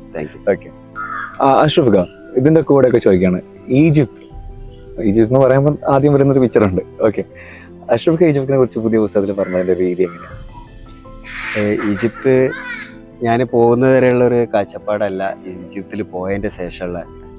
നമ്മത് മിസ്ർ ഭരിക്കും രാജാവിന്റെ നമ്മൾ മുമ്പത്തെ പാട്ടുണ്ടായിരുന്നല്ലോ, ആ പാട്ടൊക്കെ ഇങ്ങനെ ചെറുപ്പത്തില് കേൾക്കാറുണ്ട്. പിന്നെ ഫറോമാരുടെ കഥകള്, അതേപോലെ ഈജിപ്തിലെ പിരമിഡ്സ്, ഗിസയിലെ പിരമിഡിനെ കുറിച്ചൊക്കെ. ഈജിപ്ത് നമ്മളെ ഇന്ത്യയെ പോലെ തന്നെ ഒരു ട്രഡീഷണൽ കൺട്രി ആണല്ലോ, പരമ്പരാഗത രാജ്യം. പക്ഷെ അതൊരു ആഫ്രിക്കൻ കൺട്രി ആണെന്ന് വിശ്വസിക്കാൻ പ്രയാസമാണ്. ശരിക്കും ഒരു ആഫ്രിക്കൻ കൺട്രിയാണ് ഈജിപ്ത് എന്നുള്ള അവിടെ പോയി. പിന്നെ മാത്രമല്ല, അവർക്ക് അവരുടെ ഭാഷ മാത്രമേ അറിയൂ, വേറെ ഇംഗ്ലീഷോ ഒരു ഭാഷയും അവർക്കറിയില്ല. കമ്മ്യൂണിക്കേറ്റ് ഞാൻ തന്നെ കമ്മ്യൂണിക്കേറ്റ് ചെയ്തത് എയർപോർട്ടിൽ ഇറങ്ങിയതിന്റെ ശേഷം. എനിക്ക് എത്തേണ്ട സ്ഥലം പിരമിഡിന്റെ അടുത്തുള്ള ഒരു ഹോട്ടലിലായിരുന്നു ഞാൻ റൂം ബുക്ക് ചെയ്തിട്ടുണ്ടായിരുന്നത്. പക്ഷെ അവിടേക്ക് എത്താൻ വേണ്ടിയിട്ട് ഞാൻ ഈ കാറിന്റെ ടാക്സി ഡ്രൈവർക്ക് സംസാരിച്ചത് പോലും നമ്മുടെ ഈ ലാംഗ്വേജ് ട്രാൻസാക്ഷനിലെ. അപ്പോൾ അതിൽ ഞാൻ പിന്നെ ഇംഗ്ലീഷിലോ മലയാളത്തിലോ പറയും, അവർക്ക് അവരുടെ ഭാഷയിലേക്ക് കൺവേർട്ട് ചെയ്തിട്ടാണ് അവർ സംസാരിക്കും. അപ്പോൾ എനിക്ക് മലയാളത്തിലോ ഇംഗ്ലീഷിലോ കിട്ടും. അങ്ങനെ കൺവേർട്ട് ചെയ്ത് ഇങ്ങനെ ഒപ്പിക്കുക ചെയ്തിട്ടുണ്ട്. അവർക്ക് ഭാഷ അറിയില്ല. ഭാഷ അറിയില്ല പറഞ്ഞു കഴിഞ്ഞാൽ എയർപോർട്ടിലെ അനൗൺസ്മെന്റിന് ചെയ്യുന്നത് ആളുകൾക്ക് പോലും ഇംഗ്ലീഷ് അറിയില്ല. അപ്പൊ ഈ ട്രാൻസ്ലേറ്റ് ചെയ്യാൻ വേണ്ടി ഒരു ആപ്പ് ഇല്ലെങ്കിൽ പെട്ടു. അതായത് ഇംഗ്ലീഷ് അറിയാത്ത എയർപോർട്ടിലെ സ്റ്റാഫ് ഉണ്ടോ എന്നുള്ളത് ലോകത്ത് ഒരു ഇന്റർനാഷണൽ ഭാഷ ആണല്ലോ, ചിന്തിക്കാൻ കഴിയില്ല. അവിടെ പോയപ്പോഴാണ് അതിന്റെ കഥ അറിയണേ. അത് ഈജിപ്തിലുള്ള ഒരു പ്രത്യേകതയാണ്. അവർക്ക് അവരുടെ ഭാഷ മാത്രമേ സംസാരിക്കാൻ അറിയുള്ളൂ. അവിടുത്തെ ഒരു കാര്യം, ബാക്കി എനിക്ക് തോന്നുന്നു കൂടുതൽ പുസ്തകത്തിൽ നിന്ന് തന്നെ കിട്ടേണ്ടതാണ്. ഓക്കെ, ഒരു കാര്യം എന്തായിരിക്കും ഏറ്റവും കൂടുതൽ മനസ്സിൽ തങ്ങി നിൽക്കുന്നത്? അവിടെ ബോഡികളുടെ സംരക്ഷണം. ഈ 5000 വർഷം മുമ്പുള്ള ബോഡികൾ കേടുകൂടാതെ ഇന്നും സംരക്ഷിക്കുക എന്ന് പറയുന്നത് ഒരു വലിയൊരു കാര്യം. എനിക്ക് തോന്നുന്നത് ഒരു വിശ്വാസത്തിന്റെ ഭാഗം ഈ റോയൽ ഫാമിലിയിൽ ഫറോവ റംസീസ് രണ്ടാമനാണ് ഈ മോസസിന്റെ കാലത്തുള്ള ഫറോവ എന്ന് പറയുന്നത്. അതിപ്പോ 3100 വർഷം മുമ്പുള്ള ഫറോവയാണത്. ആ ഫറോവയുടേതും ആ ഫറോവയുടെ മുമ്പുള്ളതും അതിന്റെ ശേഷമുള്ളതുമായിട്ടുള്ള രാജകുടുംബാംഗങ്ങളുടെ എല്ലാം തന്നെ കബന്ധങ്ങള് ഈ പിരമിഡിന്റെ അകത്ത് സൂക്ഷിച്ചു വെച്ചിരിക്കുകയാണ്. അപ്പോൾ 4 ലക്ഷം തൊഴിലാളികൾ 21 വർഷം പണിയെടുത്തിട്ടാണ് ഈ പിരമിഡ് ഉണ്ടാക്കിയിട്ടുള്ളത്. ഈ പിരമിഡിന്റെ ഗസയിലെ പിരമിഡ് ഉണ്ടാക്കിയത് ആ വലിയ പാറകൾ വെട്ടിപ്പൊളിച്ചിട്ട് നൈൽ നദി കടത്തി കൊണ്ടുവന്നിട്ടുള്ളതാണ്. ആ നൈൽ നദി കടത്തി കൊണ്ടുവന്നിട്ട് ഈ ആളുകളെ അടിമകളാക്കി പിടിക്കപ്പെട്ടിട്ട് അങ്ങനെ അത് ലോകത്തിലെ എല്ലാ അത്ഭുതങ്ങളുടെ പിന്നിലും അടിമകളുടെ ഒരു കഥയുണ്ട്. നമ്മുടെ ചൈനയിലെ വൻമതില് ഒരുപാട് അടിമകളെ അവിടെ തന്നെ കുഴിമാടം വെച്ചിട്ട് വൻമതിലിന്റെ അടിയിൽ അന്നത്തെ ടെക്നോളജി അതായിരുന്നല്ലോ. നമ്മളെ താജ്മഹൽ, ഷാജഹാന്റെ താജ്മഹൽ ഒരുപാട് അടിമകളെ ഒക്കെ കൊണ്ട് പണിയെടുപ്പിച്ചിട്ടൊക്കെ ആണല്ലോ താജ്മഹൽ ഉണ്ടാക്കിയിട്ടുള്ളത്. അപ്പൊ അത് അക്കാലത്തുള്ള രാജാക്കന്മാരുടെ ഒരു വ്യവസ്ഥിതിയായിരുന്നു, ആളുകളെ അടിമകളാക്കുക, എന്നിട്ട് അവരെ കൊണ്ട് പണിയെടുപ്പിക്കുക, ലോകാത്ഭുതങ്ങൾ സൃഷ്ടിക്കുക എന്നുള്ളത്. അപ്പൊ ഏതെങ്കിലും ഒരു രാജാവ് ഒരു പിരമിഡ് ഉണ്ടാക്കി കഴിഞ്ഞാൽ അടുത്ത രാജാവ് അതിനേക്കാൾ വലിയ പിരമിഡ് ഉണ്ടാക്കുക. ഇതിനൊക്കെ പണിയെടുക്കേണ്ടത് ആരാണ്? ഈ തൊഴിലാളികളെ അവരതോടുകൂടി മരിച്ചു പിരിയാ ചെയ്യുക. ഈ പിരമിഡ് ആകുന്നതിന് മുമ്പ് തന്നെ, അല്ലെങ്കിൽ അതിന്റെ പ്രവർത്തനത്തോടു കൂടി കണ്ടീഷൻ ആവുന്നതോടുകൂടി തന്നെ അല്ലെ പറഞ്ഞ പോലെ 20 വർഷം പണിയെടുക്കാന്ന് പറഞ്ഞാൽ തുടങ്ങുന്ന പ്രായം ആരോഗ്യം ഉണ്ടാവില്ല.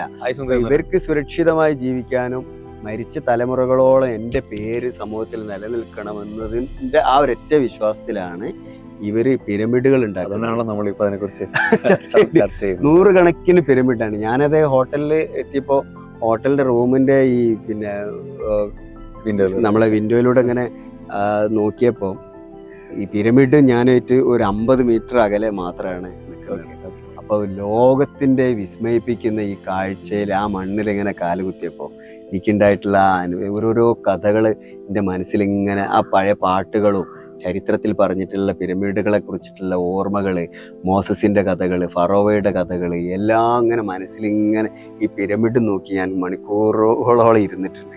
എന്ത് രസമുള്ള കാഴ്ചയാണ്. ഞാൻ രാത്രിയായിരുന്നു അവിടെ എത്തിയിരുന്നത്. അപ്പൊ രാത്രിയിൽ അവിടെ എത്തിയിട്ട് ഞാൻ കുറേ സമയം ഈ പിരമിഡ് നോക്കിയിട്ട് ഇരുന്ന് ശാന്തമായി, നല്ല ഇളം കാറ്റുണ്ടായിരുന്നു. ആ കാറ്റും ആസ്വദിച്ച് പിരമിഡ് നോക്കി ഞാൻ ഇങ്ങനെ ആസ്വദിച്ചിരുന്നു പോയി.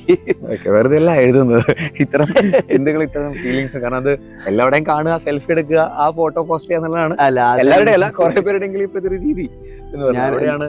അതിനെക്കുറിച്ച് ചിന്തിക്കാനും ആ ഓർമ്മകൾ കൊണ്ടുവരാനും അത് ഒരു പുസ്തകമാക്കി മാറ്റാനും ഇതിൽ കൂടുതൽ ഡീറ്റെയിൽസ് ഇനി പുസ്തകം വായിച്ചതിലുണ്ട്. അതിലേറ്റവും പ്രധാനപ്പെട്ട ഒരു സംഗതി ഈ രാജാക്കന്മാരും രാജ്ഞികളും ഒക്കെ തന്നെ ഉപയോഗിച്ചിട്ടുള്ള ഉപകരണങ്ങൾ, അവര് പിന്നെ പുരികത്തിൽ പുരട്ടിയിട്ടുള്ളത്, അതേപോലെ അണിഞ്ഞിട്ടുള്ള വസ്ത്രങ്ങൾ, ഉപയോഗിച്ച സുഗന്ധദ്രവ്യങ്ങൾ, അണിഞ്ഞിട്ടുള്ള വാച്ചുകൾ, ചെരുപ്പുകൾ, വടി, പിന്നെ വെള്ളം കുടിക്കാൻ വേണ്ടിയിട്ട് ഉപയോഗിച്ചിട്ടുള്ള ഗ്ലാസ്, ഇതെല്ലാം തന്നെ അവരുടെ എല്ലാ ഉപകരണങ്ങളും ഈ മരണത്തോടു കൂടി ഇവരെ കുഴിമാടുണ്ട്. ഈ പിരമിഡിന്റെ അകത്ത് കബറുകളാണ്, ഓരോരോ പിന്നെ അതിന്റെ ശ്മശാനങ്ങളാണ്. അപ്പൊ അതിലൊരു രാജ്ഞിനെ കബറടക്കിയിട്ടുണ്ടെങ്കിൽ ആ രാജ്ഞി ജീവിതകാലത്ത് ഉപയോഗിച്ചിട്ടുള്ള എന്തെല്ലാം സാധനങ്ങളുണ്ടോ അതൊക്കെ ആ സൈഡിൽ അവിടെ കൊണ്ടുവച്ചു, എന്നിട്ട് ബോഡി അതിന്റെ അടുത്തുണ്ടാവും. എന്നിട്ട് ഏതെങ്കിലും കാലത്ത് ഈ രാജ്ഞി പിന്നെ ജീവൻ വെച്ച് കഴിഞ്ഞാൽ ഈ സാധനങ്ങളൊക്കെ ഉപയോഗിച്ചോളാൻ വേണ്ടിയിട്ടുള്ള സംവിധാനമാണ് ചെയ്തോണ്ടിരിക്കുന്നത്.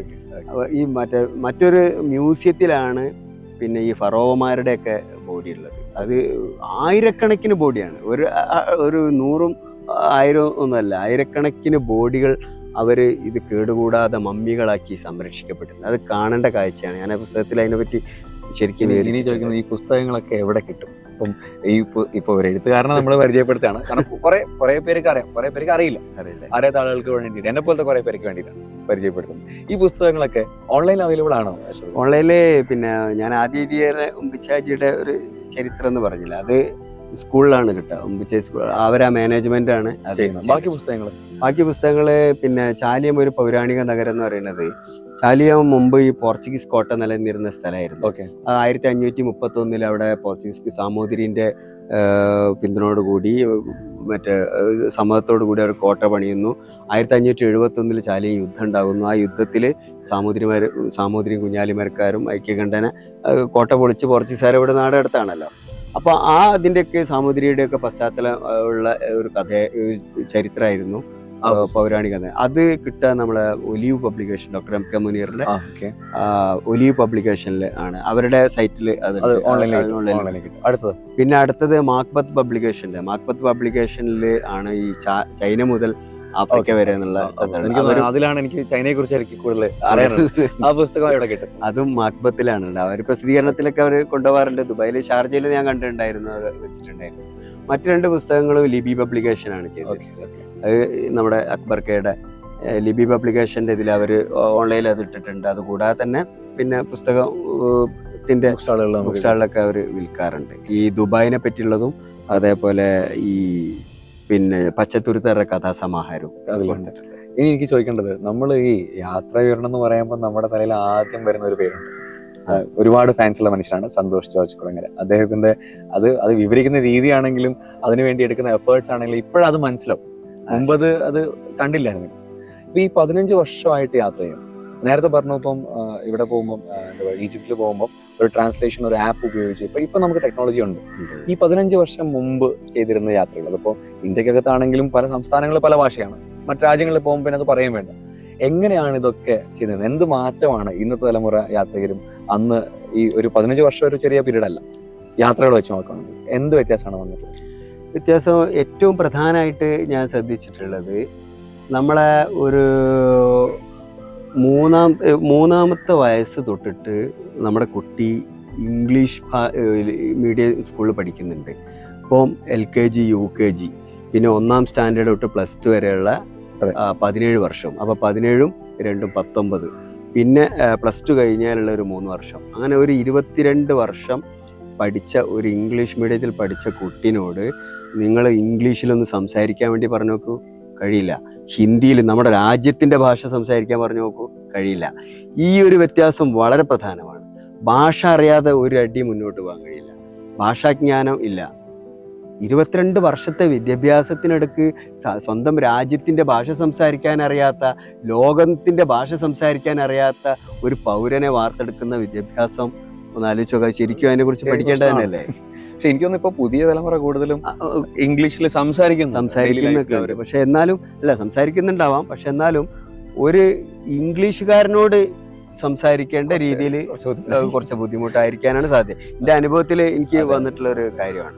പിന്നെ ഈ ഭാഷ നമ്മൾ സംസാരിക്കുന്നതിന്റെ ഇടയ്ക്ക് ഒരു ഏറ്റവും ന്യൂ ജനറേഷനെ കുറിച്ചല്ല ഇവിടെ സംസാരിക്കുന്നത്. ഇപ്പൊ യാത്രകൾ ചെയ്യാൻ സാധിക്കുന്ന ഒരു ജനറേഷനെ കുറിച്ചാണ്, അല്ലെ? ഒറ്റയ്ക്ക് യാത്ര ആ ഒരു പ്രായത്തിലുള്ള ആൾക്കാരെ കുറിച്ചാണ്. ഭാഷ പഠിച്ചിരിക്കണം എന്നുള്ളത് മസ്റ്റായ കാര്യമാണ്. ഒന്നാമത് ഈ കേരളത്തിൽ മാത്രമേ ഉള്ളൂ മലയാളം ഭാഷ, മറ്റൊരു സ്ഥലത്തും ഇല്ല. ഇപ്പോൾ ചൈനീസ് ഭാഷ ചൈനക്ക് പുറത്തും ഉണ്ട്, അതേപോലെ അറബി ഭാഷ അറേബ്യൻ്റെ പുറത്തും ഉണ്ട്, ഇംഗ്ലീഷ് ഭാഷ ലോകത്തിൻ്റെ എല്ലാ ഭാഗത്തും ഉണ്ട്, ഹിന്ദി അതേപോലെ ഇന്ത്യയിലെ എല്ലാ സ്റ്റേറ്റിലും അല്ലെങ്കിൽ മറ്റ് രാജ്യങ്ങളിലുണ്ട്. ഇപ്പോൾ ബംഗ്ലാദേശിലും തായ്ലൻഡിലും മലേഷ്യയിലൊക്കെ പോയാൽ, നമ്മുടെ കിഴക്കൻ രാജ്യങ്ങളിലൊക്കെ പോയാൽ ഹിന്ദി പറഞ്ഞു കഴിഞ്ഞാൽ മനസ്സിലാവും. അറബികൾക്ക് ഹിന്ദി പറഞ്ഞാൽ മനസ്സിലാവും. പക്ഷെ മലയാളം പറഞ്ഞാൽ ആർക്കും മനസ്സിലാവില്ല, നമുക്ക് മാത്രമേ അറിയുള്ളൂ. അപ്പം ആ മലയാള ഭാഷനെ കുറിച്ച് അതിൽ മാത്രം പിന്നെ ഇങ്ങനെ കിടന്ന് കളിക്കുന്ന വിദ്യാഭ്യാസ രീതിയോട് എനിക്ക് യോജിക്കും. എനിക്ക് തോന്നുന്നു ഏറ്റവും ടഫ് എന്ന് പറയാവുന്ന, ഉച്ചരിക്കാനാണെങ്കിലും എഴുതാനാണെങ്കിലും ഏറ്റവും ടഫായിട്ടുള്ള മലയാളം ഉപയോഗിക്കാൻ നമുക്ക് മറ്റു ഭാഷ പഠിക്കാൻ കുറച്ചുകൂടി എളുപ്പമാണെന്നുള്ളതാണ്. എളുപ്പമാണ്. കാരണം 27 അക്ഷരങ്ങളെ ഇംഗ്ലീഷിലുള്ളൂ, ഇത് 56 അക്ഷരം വെച്ചിട്ടുണ്ട്. പക്ഷെ എന്നിട്ട് ആ മലയാളം അതിൽ മാത്രം ഇങ്ങനെ നമ്മുടെ വാർത്തയിലും നമ്മുടെ പത്രമാധ്യമങ്ങളിലും എല്ലാം തന്നെ ഈ പ്രാദേശിക ന്യൂസുകളുടെ ഒരു ആധിപത്യം, ഒരു അതിബൃഹത്തായ തലത്തിൽ ഏത് സമയത്തും ഒരു വാർത്ത ചാനൽ എടുത്ത് നോക്കി കഴിഞ്ഞാൽ മറ്റേ എന്താണ് VT സതീശൻ്റെ അല്ലെങ്കിൽ പിണറായിയുടെ അല്ലെങ്കിൽ കുഞ്ഞാലിക്കുട്ടിയുടെ അല്ലെങ്കിൽ പിന്നെ ഈ കേരള രാഷ്ട്രീയത്തിൻ്റെ അല്ലെങ്കിൽ സമസ്തയുടെ അങ്ങനെയുള്ള വർത്തമാനങ്ങൾ ഇങ്ങനെ പറഞ്ഞിട്ട് ഈ ഒരു മനുഷ്യൻ്റെ പ്രാദേശികവൽക്കരിക്കുകയാണ് ചെയ്യുന്നത്. മാധ്യമങ്ങൾ നമ്മളെ കൂടുതൽ വീണ്ടും നമ്മളെ പ്രാദേശികവൽക്കരിക്കും. ഇങ്ങോട്ട് തന്നെ. അതെ, അതേ സമയം തന്നെ ഒരു ഇന്റർനാഷണൽ ന്യൂസോ അല്ലെങ്കിൽ ഇനിയിപ്പോൾ കേരളത്തിന് പുറത്തുള്ള ഹിന്ദി ന്യൂസോ ഒക്കെ കണ്ടു കഴിഞ്ഞാൽ അവർ ജസ്റ്റ് ഈ ഹിന്ദിയിൽ ഇറങ്ങുന്ന എല്ലാ പിന്നെ വാർത്താ മാധ്യമങ്ങളും ചർച്ച ചെയ്യുന്നത് ഇന്ത്യയുടെ പൊതുവായ വിഷയങ്ങളും പിന്നീട് വിദേശത്തെ കാര്യങ്ങളുമാണ് ചർച്ച ചെയ്യുക. ഇപ്പോൾ ഗുജറാത്തിൽ നിന്ന് ഇറങ്ങുന്ന ഒരു TV ആ ഗുജറാത്തിലെ മാത്രം കാര്യങ്ങളെ കുറിച്ച് ചർച്ച ചെയ്യല്ല. തമിഴ്നാട്ടിൽ പ്രസിദ്ധീകരിക്കുന്ന ചാനല് തമിഴ്നാട്ടിലെ മാത്രം കാര്യങ്ങളല്ല, സ്റ്റാലിനെ കുറിച്ച് മാത്രമല്ല, ഉദയനിധി സ്റ്റാലിനെ കുറിച്ച് മാത്രമല്ല അവർ പറയുന്നത്. അവർ ദേശീയ രാഷ്ട്രീയം ചർച്ച ചെയ്യുന്നു, ഇന്റർനാഷണൽ രാഷ്ട്രീയം ചർച്ച ചെയ്യുന്നു, രാഷ്ട്രീയം മാത്രമല്ല പിന്നെ പബ്ലിക് ബിസിനസ് കാര്യങ്ങൾ ചർച്ച ചെയ്യുന്നു. നമ്മുടെ വാർത്താമാധ്യമങ്ങൾ അതിനൊന്നും സമയമില്ല. ഏത് സമയത്ത് ഒരു ചർച്ചകൾ മുഴുവനും പ്രാദേശികമാണ്. അപ്പൊ നമ്മുടെ ഭാഷയും നമ്മൾ എന്തൊക്കെയുന്നു വീണ്ടും വീണ്ടും ഭാഷയിലേക്ക് നമ്മുടെ ഭാഷ മോശം എന്നല്ല പറഞ്ഞത്, മോശമല്ല, ഒരു നമ്മുടെ ഒരു പ്രാദേശികത്വം കയറായി നമ്മളെ കെട്ടിയിടുന്നത്. അത് പുറത്തു പോകുമ്പോഴാണ് അത് കൂടുതൽ. അതിന്റെ കൂടെ എനിക്ക് ചോദിക്കാനുള്ളത്, ഇപ്പം ബിസിനസിന്റെ ബുദ്ധിമുട്ടുകൾ ബിസിനസ് ചെയ്യുന്ന എല്ലാവരെ പോലും അറിയാം. അപ്പൊ അതിൻ്റെതായ തലവേദനകൾ ഉണ്ടാവും, പ്രശ്നം ഉണ്ടാവും. ബിസിനസ് ഒരു എളുപ്പമുള്ള പരിപാടി അല്ല, ഒരിക്കലും അല്ല. എത്ര സക്സസ്ഫുൾ ആയാലും ബിസിനസ് ഡെയിലി നമ്മൾ എന്താ പറയാ പണിയെടുക്കേണ്ട ഒരു ഏരിയ ആണ്. അപ്പം ഇതേ ഇൻഡസ്ട്രിയിൽ വർക്ക് ചെയ്യുന്ന അല്ലെങ്കിൽ ബിൽഡേഴ്സ് ആൻഡ് ഡെവലപ്പേഴ്സ് ഒക്കെ ആയി വർക്ക് ചെയ്യുന്ന ആളുകളോട് എന്താണ് അഷ്റഫ്ക്ക് പറയാനുള്ളത്? യാത്രകളെ കുറിച്ചാണ് ഞാൻ ചോദിക്കുന്നത്. ലോകം കണ്ടിരിക്കണമെന്ന് ആണ് എനിക്ക് എല്ലാവരോടും പറയാനുള്ളത്. ജീവിതത്തിൽ ഒരല്പം പൈസ മിച്ചം വെച്ചിട്ടാണെങ്കിൽ പോലും ലോകം കാണണം. ലോകം കാണാതെ മരിച്ചു പോകുക എന്ന് പറയുന്നത് ജീവിതത്തിൽ വലിയ നഷ്ടമാണെന്നാണ് എനിക്ക് പറയാനുള്ളത്. നമ്മുടെ യാത്രകൾ അധികവും നേരത്തെ പ്ലാൻ ചെയ്ത് ബുക്ക് ചെയ്ത് ഒരു ക്യാബ് വന്ന് നമ്മളെ കൂട്ടിക്കൊണ്ടുപോകും, ഒരു റൂമിൽ താമസിപ്പിക്കും, അവിടുന്ന് ഭക്ഷണം തരും, അത് കഴിഞ്ഞ് നമ്മൾ കുറച്ച് ഫോട്ടോ എടുക്കാൻ സ്ഥലത്ത് പോയി ഫോട്ടോ എടുത്ത് തിരിച്ചു വരും. ഇതാണ് പലരുടെയും ഒരു യാത്ര. എന്ത് മാറ്റം വരുത്തിയാലാണ് കുറച്ചുകൂടെ ആ നാട് മാറ്റം വരുത്തിയാൽ ഈ ഒറ്റക്കുള്ള യാത്രകളിൽ നമുക്ക് നമ്മളെ മറ്റൊരു സ്ഥലത്ത് നിന്ന് നോക്കി കാണുമ്പോഴേ നമ്മൾ ജീവിക്കുന്ന ചുറ്റുപാടുകൾ ശരിയാണോ തെറ്റാണോ, നമ്മളിപ്പോൾ ചെയ്യുന്ന ബിസിനസ്സുകൾ ശരിയാണോ, ഇപ്പോൾ ഉള്ള കൂട്ടുകെട്ടുകൾ ശരിയാണോ, ഇപ്പോൾ വിശ്വസിക്കുന്ന പ്രസ്ഥാനങ്ങൾ ശരിയാണോ, അല്ലെങ്കിൽ ഇപ്പോൾ നമ്മൾ വസിക്കുന്ന സ്ഥലം ശരിയാണോ, ഇതൊക്കെ തന്നെ നമ്മളെ പുറത്തുനിന്ന് കാണണം. നമ്മളുടെ ചുറ്റുപാടുകളെ കുറിച്ച് ഇവിടെ നിന്ന് നമുക്ക് കാണാൻ കഴിയില്ല. അത് കാണാൻ കഴിയണമെങ്കിൽ നമ്മൾ പുറത്ത് പോകണം. ദൂരെ നിന്നിട്ട് നമുക്ക് ഇവിടത്തെ കുറിച്ച് ഇങ്ങനെ മനസ്സിലാക്കിയെടുക്കാൻ പറ്റും. അപ്പൊ അങ്ങനെ നമ്മളെക്കുറിച്ച് പിന്നെ ബാഹ്യലോകത്തു നിന്ന് കണ്ട് മനസ്സിലാക്കുമ്പോൾ നമുക്കുള്ള പല ഫാൾട്ടുകളും നമുക്ക് മനസ്സിലാക്കി തരും. നമുക്കുള്ള പോസിറ്റിവിറ്റികൾ മനസ്സിലാക്കി തരും, നെഗറ്റിവിറ്റികൾ മനസ്സിലാക്കി തരും. അതിൽ നെഗറ്റിവിറ്റി എന്ന് പറഞ്ഞു കഴിഞ്ഞാൽ നമ്മുടെ ഈ അന്യരുടെ കാര്യത്തിൽ ഇടപെടുന്ന കാര്യങ്ങൾ, അതേപോലെ ചർച്ചകൾ പ്രാദേശികവൽക്കരിക്കും, നമുക്ക് ആവശ്യമില്ലാത്തതായ കാര്യങ്ങളിലൊക്കെ തന്നെ കൂടുതലായിട്ട്. ഇപ്പോൾ സന്തോഷ് ജോർജ് കുളങ്ങര ഞാൻ ഏറെ ബഹുമാനിക്കുന്ന ഒരാളാണ്, ഇടയ്ക്ക് വിളിക്കാറുണ്ട് പുള്ളിക്ക്. അപ്പോൾ 140ഓളം രാജ്യം സന്ദർശിച്ചു. ആ പിന്നെ സന്തോഷ് ജോർജ് കുളങ്ങരയുടെ വീഡിയോ ടോക്കിലും പിന്നെ അദ്ദേഹത്തിൻ്റെ യൂട്യൂബിലൊക്കെ തന്നെ കമൻറ്റുകൾ, അതായത് നമ്മുടെ രാജ്യത്തിൻ്റെ ഇതിൽ ഒരു വിമർശനാത്മകമായി നമ്മുടെ വികസനത്തിനെ പറ്റിയും അതേപോലെ പിന്നെ മാലിന്യങ്ങളുടെ എനിക്ക് തോന്നുന്നു ഈ ക്ലീൻ ആയിട്ടിരിക്കുന്നതിനെ കുറിച്ചും അതുപോലെ ഈ മ്യൂസിയംസ് നമ്മുടെ ഈജിപ്തിലെ പിരമിഡിനെ കുറിച്ച് പറഞ്ഞ പോലെ ഇവിടെയും അത്തരം കാര്യങ്ങൾ വേണം എന്നൊക്കെ അദ്ദേഹം പറഞ്ഞിട്ടുണ്ട്. നല്ലതാണ്. കാരണം അതൊരു അപ്പൊ നമ്മൾ പറയുന്നത് ഇവിടെ പട്ടിണി മട്ടൻ പൈസ ഇല്ല, നമ്മൾ എങ്ങനെ അതൊക്കെ സാധ്യമാകും. പക്ഷെ നമ്മുടെ കാഴ്ചപ്പാടാണ് ആദ്യം മാറേണ്ടത്. സന്തോഷ് ജോർജ് കുളങ്ങര പറയുന്നത് വളരെ സത്യമാണ്. അദ്ദേഹം ലോകം കണ്ട പൗരനല്ലേ. അപ്പോൾ അദ്ദേഹത്തിന് അത് പറയാൻ സാധിക്കുന്നു. എനിക്ക് അദ്ദേഹത്തിൻ്റെ അന്ന് അത്ര ലോകം ഞാൻ കണ്ടിട്ടില്ല, എന്നിട്ട് പോലും എനിക്ക് അത് പറയാൻ കഴിയണ്ട. അദ്ദേഹത്തിൻ്റെ വാക്കുകൾ ഞാൻ ശ്രദ്ധിക്കാറുള്ളത് അതുകൊണ്ടിട്ടാണ്. കാരണം നമ്മളുടെ ഇത് പറഞ്ഞാൽ നമുക്ക് വേണ്ടിയിട്ട് ഇപ്പോൾ 3 കാര്യങ്ങളിൽ, ഒന്ന് നമുക്ക് വേണ്ടി മാത്രമായി ജീവിക്കുന്നതിന് പകരം മറ്റുള്ളവരുടെ കാര്യത്തിൽ ഇടപെട്ട് ജീവിക്കുമ്പോൾ നമ്മൾ ചെലവഴിക്കുന്ന സമയം, ഊർജം, അതേപോലെ മൈൻഡ്, ഈ 3 കാര്യങ്ങളും നമുക്ക് ഒരേ സമയം നഷ്ടപ്പെടാണ്. നമ്മൾ ആ സമയം പോകുന്നു, അതേപോലെ അതിൻ്റെ എനർജി നഷ്ടമാകുന്നു, അതേപോലെ ഒരു കാര്യമില്ലാതെ മസ്തിഷ്കത്തിൽ മറ്റൊരു സംഗതി കയറ്റി വെക്കും. അപ്പോൾ ഈ ഒരു സമയം കൊണ്ട് നമുക്ക് വേണ്ടി പിന്നെ ജീവിക്കാമായിരുന്നു.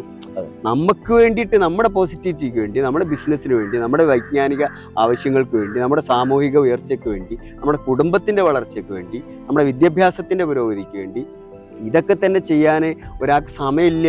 നമ്മളാകെ കുറച്ച കാലം മാത്രമേ ജീവിക്കുന്നുള്ളൂ. അതിൽ പകുതിയോളം നമ്മൾ കിടന്നുറങ്ങി പോകുന്നു. ബാക്കിയുള്ള വളരെ മണിക്കൂറുകൾ, ആ മണിക്കൂറുകളിൽ നമ്മൾ ഇത്തരം കാര്യങ്ങൾ ചർച്ച ചെയ്ത് ഒരു കാര്യമില്ലാത്തതിന് വേണ്ടി എനർജി ചെലവഴിക്കുമ്പോൾ, സമയം ചെലവഴിക്കുമ്പോൾ നമ്മുടെ ജീവിതത്തിൽ പോസിറ്റിവിറ്റിയേക്കാൾ കൂടുതൽ നെഗറ്റിവിറ്റി ആയിരിക്കും കൂടുതൽ. അതുകൊണ്ടാണ് ജീവിതത്തിൽ വിജയിച്ച ആളുകളുടെ ശതമാനം വെറും 2-3% ആളുകൾ മാത്രമേ സമൂഹത്തിൽ വിജയിച്ചിട്ടുള്ളൂ.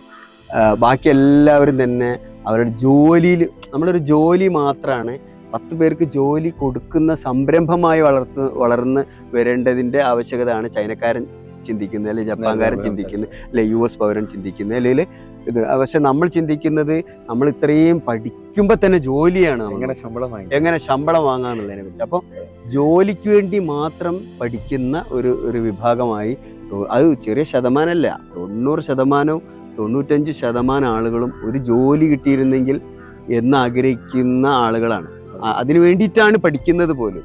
അപ്പോൾ നമ്മുടെ ആറ്റിറ്റ്യൂഡിലുള്ള പ്രശ്നമാണ്. നമ്മുടെ ആറ്റിറ്റ്യൂഡ് ഒന്ന് പൊളിച്ചെഴുതേണ്ടതുണ്ട്. നമ്മുടെ വിദ്യാഭ്യാസ കരിക്കുലം തന്നെ പൊളിച്ചെഴുതേണ്ടതുണ്ട്. അതായത് അത്രയും കാലം വിദ്യാഭ്യസിക്കുന്ന ഒരാൾ MA കഴിഞ്ഞാൽ പോലും ഒരു സംരംഭം നടത്തി കൊണ്ടുപോകാനുള്ള അറിവ് അവനക്കില്ല, ഒരു ഭാഷ സംസാരിക്കാനുള്ള ഒരു അറിവ് അവനക്കില്ല. എന്താ അറിവുള്ളത്?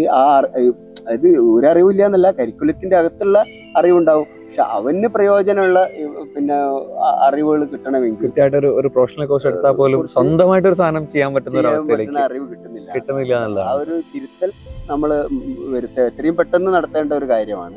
ഓക്കെ, നമ്മള് ചർച്ചകൾ പല കാര്യങ്ങളെ കുറിച്ച്, കാരണം ലോകം സഞ്ചരിക്കുമ്പോൾ ഉണ്ടാവുന്ന ഒരു മാറ്റം, ചിന്തകളിൽ വരുന്ന മാറ്റം, എഴുത്തുകാരൻ നിലയിൽ നമുക്ക് തരാനുള്ള കുറെ അഭിപ്രായങ്ങൾ, ആശയങ്ങൾ, എനിക്ക് തോന്നുന്നു ഒരു ദിവസം ഇരുന്ന് ചർച്ച ചെയ്യാനുള്ള കുറെ കാര്യങ്ങളാണ്.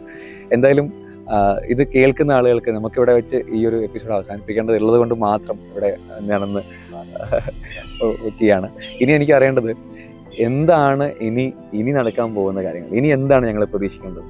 ഞങ്ങൾ ഈ പറഞ്ഞു, ഇപ്പോൾ കുറേ ആളുകളിലേക്കും കൂടെ അഷ്റഫ് എന്നൊരു എഴുത്തുകാരനും കൂടെ എത്തിയിരിക്കുകയാണ്.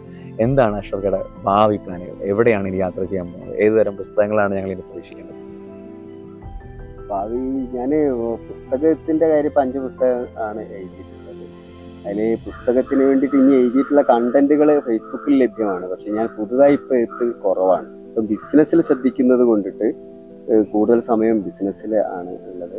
പിന്നെ ഭാവിയിലുള്ള ഒരു പ്ലാൻ എന്തൊരു ഓൺലൈൻ മീഡിയയിൽ, സോഷ്യൽ മീഡിയയിൽ ഫോളോ ചെയ്യുന്ന ആളുകൾ മാത്രമല്ലാതെ മറ്റുള്ളവർക്ക് KP അഷ്റഫ് എന്ന ബിസിനസ്സുകാരിൽ നിന്ന് മാറി ഒരു സഞ്ചാരിയായി, ഒരു എഴുത്തുകാരനായി അദ്ദേഹത്തെ കുറച്ചുകൂടെ പരിചയപ്പെടുത്തുക എന്നതാണ് ബെറ്റോക്സിലെ ഈ എപ്പിസോഡിലൂടെ നമ്മൾ ആഗ്രഹിച്ചത്. അത് ചെറിയൊരു ശതമാനമെങ്കിലും ഞങ്ങൾ വിജയിച്ചു എന്ന് വിശ്വസിക്കുന്നു. അതിനുള്ള നന്ദിയും കടപ്പാടും അറിയിക്കുകയാണ്.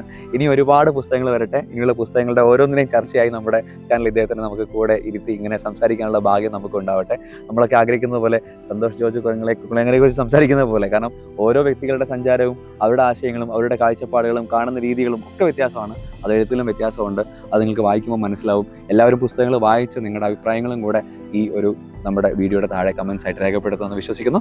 അടുത്ത ഒരു എപ്പിസോഡിൽ കാണുന്നവരെ ബെറ്റോക്സിൽ നിന്നും ബൈ ഫ്രം സുബിൻ സ്വാസ്.